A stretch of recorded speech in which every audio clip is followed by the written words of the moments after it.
ته د دې کنجرانو خنزیرانو چې دوی په حورو پسې خبرې کوي په جنت پسې خبرې کوي تاسو په خپله ویوئ غیرت په کله راپورته کېږي چې یو سړی دومره پورې د جنت سپکاوالی کوي چې وایي دا جنت دی که دا چکله ده وایي د الله او د رسول په خبرو پسې استهزاګانې وس کېږي شاعران به لګیا یي سوشل میډیا باندې بله ورځ مې پرون غالبا د یو کس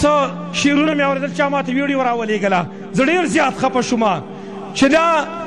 جنت ته او دا جهنم دی خلکو ته ګپ ښکاره شوی دی دا علما خلکو ته اوس پخ ښکاره شوي دي په حورو پسې لګیا دی نعوذ بالله تعالی من ذلک په حورو باندې لګیا دی پلانی سړی مې ولید په حورو باندې مست دی پلانی سړی په حورو باندې ګرم دی فلان دی ظالمه حوره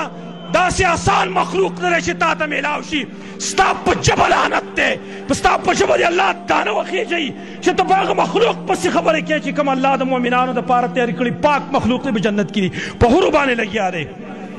او یو پکې لا لګیا دی وایي جنت دی او که دا چکله ده نعوذ بالله تعالی من ذلک په خپل اشعارو کې وایي پښتون ذات وایي پښتونه ستا پرې پښتو لعنت شه چې ستا نه د جنت حورې پاتې نه شوې وایي دا جنت دی او که دا چکله ده چې د یو کس دپاره به ډېر شیهور وي یو به تې وایي د یوې نه به راپاسي او په بله به پرېوځي نعوذ بالله تعالی من ذلک دا الفاظ ډېر خطرناک دي ماله پکار نه و چې مې ویلي مې وې لیکن نن د مسلمان ضمیر پړلی نن په دې خلکو څوک لعنت لیږل واره نشته دی نن د دې مخه نیونکی څوک نشته دی سوشل میډیا په شرمونو باندې وشرموله زموږ د حکومت وخت هم دا مطالبه ده الله به ستاسو نه تپوس کوي پکار ده چې دا شاعران گرفتار کوي دیو له سنګینه سزا ورکوي په عام چوک کې ځوړند کوي دیو زما د الله او زما د رسول او زما د قرآن بېعزتي کړې ده او دا خلک دا موالین دا به لګې قلارې په خپل فیسبوک کې به دیو د ویډیوګانې شیر کوي د دې ویډیوګانې مې ځان سره محفوظ ساتي د دې دا موالیانو ته زه حیران یم دا موالیتوب به ستاسو له نه وځي د دې بې غیرته د دې کنجرانو خنزیرانو چې دوی په حورو پسې خبرې کوي په جنت پسې خبرې کوي تاسو په خپله ویوئ غیرت په کله راپورته کېږي چې یو سړی دومره پورې د جنت سپکاوالی کوي چې وایي دا جنت دی که دا چکله ده وایي مړه لږ غیرت خو پکار دی که نه دا غیرت چېرته لاړو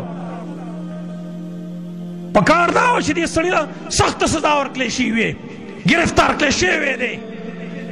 خو لیکن زه له دغه هلکانو نه ګیله کوم چې دوی له د ویډیوګانې هغه شیر کوي او هغه ځان سره په یوټوب کې د سیو کوي ځان سره د فیسبوک نه سیو کوي د یوټوب نه سیو کوي ځان سره او بې اوري تاله شرم نه دی پکار تاله حیا نه درځي چې ته د خپل الله د دین خلاف خبرې اورې او د هغې نه مزه اخلې نن د سړي زړه راوپړسېږي سړی ځان له ځای کې کښېني د سر ته لاس ونیسي یا الله دا خلک په کومه لار روان دی ګناه کې ځان له ګناه کوه ټیک ده الله تعالی بیا هلته په ورځ د قیامت کې هلته حساب کتاب تیار کړی خپله خواخیره چې څه رسه کوي هغه به کوي لیکن ستا کار سره د حورو سره حورو تا ته ویلي څه دي حور کم نقصان تا ته رسولی دی حور ستا نه خبر دي ظالمه چې ته لګیا په حورو پسې او بیا داسې بیهوده الفاظ د خولې نه راوباسې ته هغې ته هم پته ده چې زموږ هسې هم څوک جواب نه کوي او دا ټول خلک هسې موږ پسې راپسې دی ته پته ده ته پته ده چې ډېر مواليان شته دی راځي به راپسې ټول داسې بېکاره خلک ډېر شته دی راځي به راپسې